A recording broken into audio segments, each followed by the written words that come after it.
Cheers, welcome to Cooking While Drunk. Sipping on some Jack and Coke. We're going to make a quick and easy marinara sauce. I have 4 cans of diced tomatoes that are just about expiring.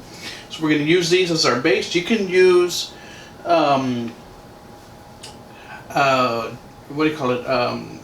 tomatoes, a little easier.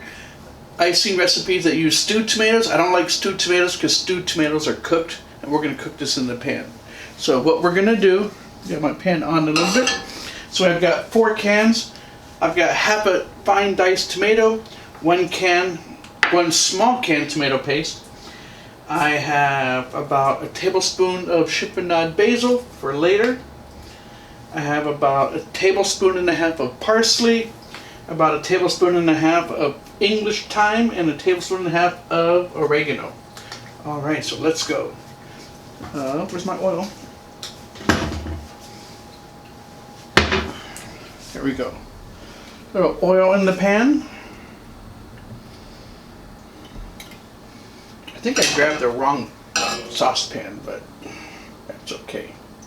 So we're just going to sweat out these onions.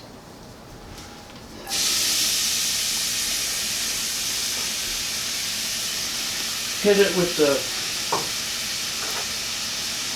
little bit of salt.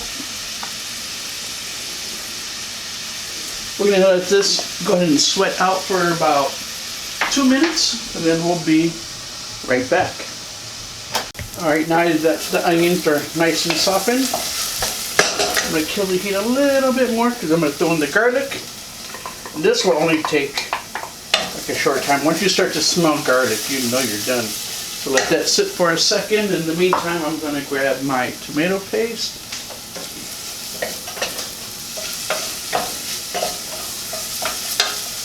Oh yeah, smell the garlic. Once the garlic turns slightly brown, because then again, don't forget, you don't want to burn the garlic. It ruins the whole dish. Give that a second. There we go. Now I'm going to make a little well in the middle. I'm going to add our tomato paste. I'm going to let this cook down for a second. This will give the tomato paste a second to caramelize, bring out some of the sugars and sweetness of the tomato paste.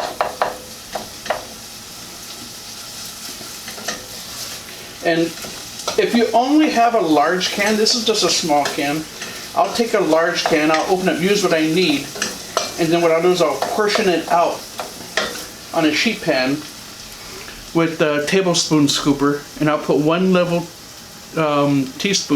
tablespoon on the sheet pan on a piece of like a parchment or even wax paper. Throw that in the freezer, so when it freezes you just pop them off, throw them in a Ziploc bag, and you always have it on hand. Alright, that's starting to caramelize really good. And this is actually my first time making this recipe, so I'm kind of winging it. I'm also trying to mentally write down what I put in. Here we go with our herbage and our tomatoes.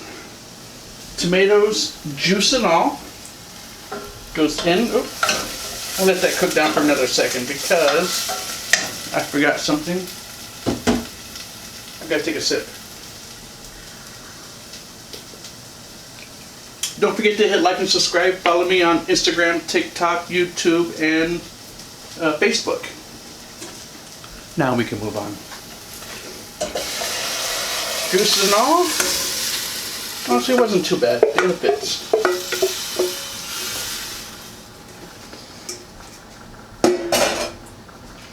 Give this a bit of a stir to combine everything.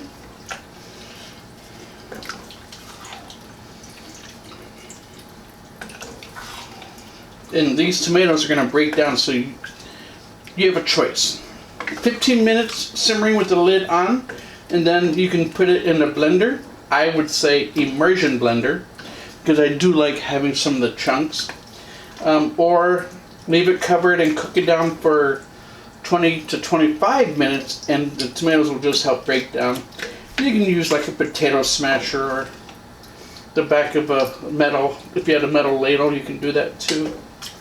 I'm gonna opt for the immersion blender. I like using thyme, oregano, parsley. Now, this is all fresh. You can use dried. If you use dried, I would say use maybe half of each one, because as it dries, it does concentrate in flavor.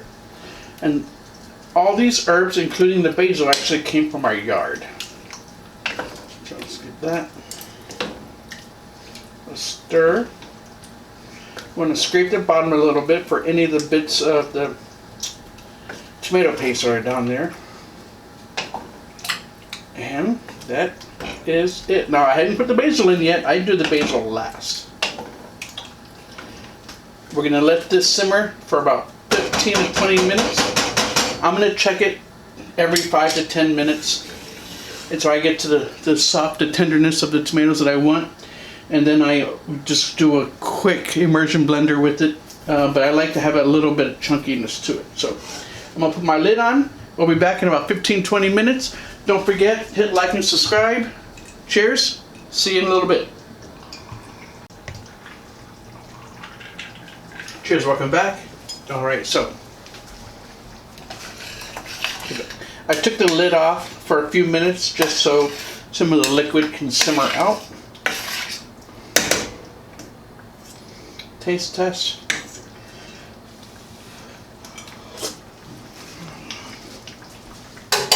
It's getting there.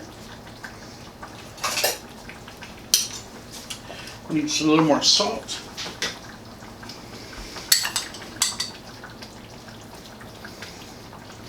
And some black pepper.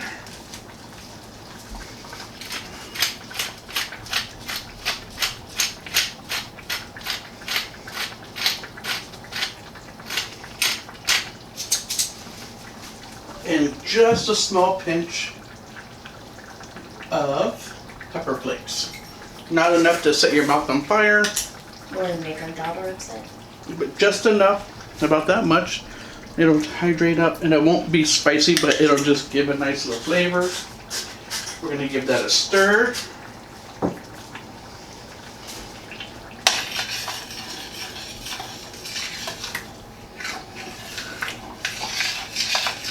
Add in our basil.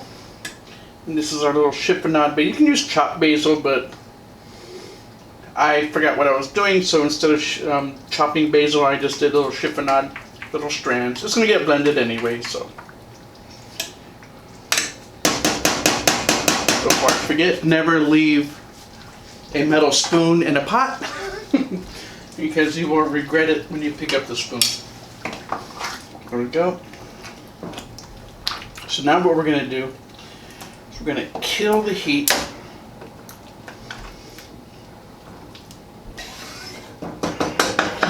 So it looks good, it smells good.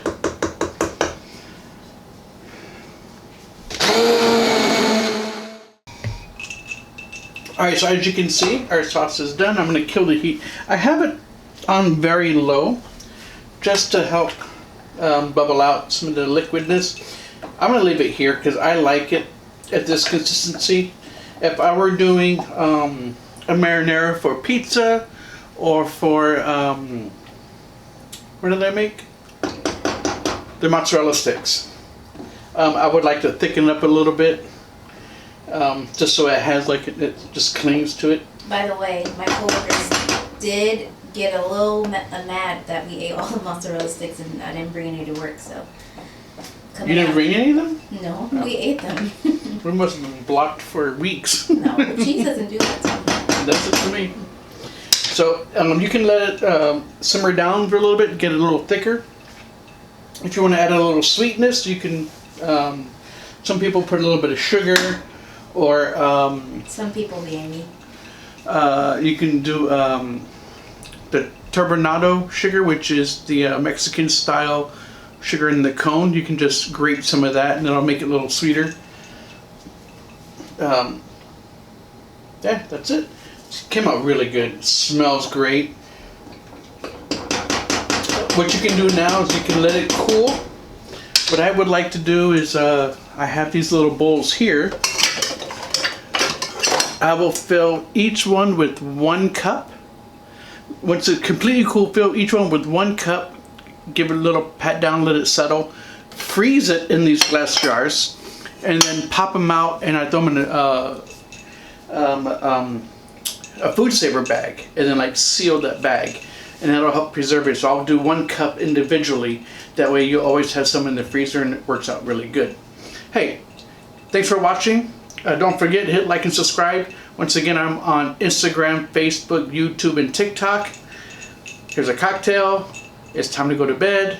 Actually, I'm gonna dive into some of this. I got some sourdough bread. Even better. Cheers. Thanks for watching. Have a good night.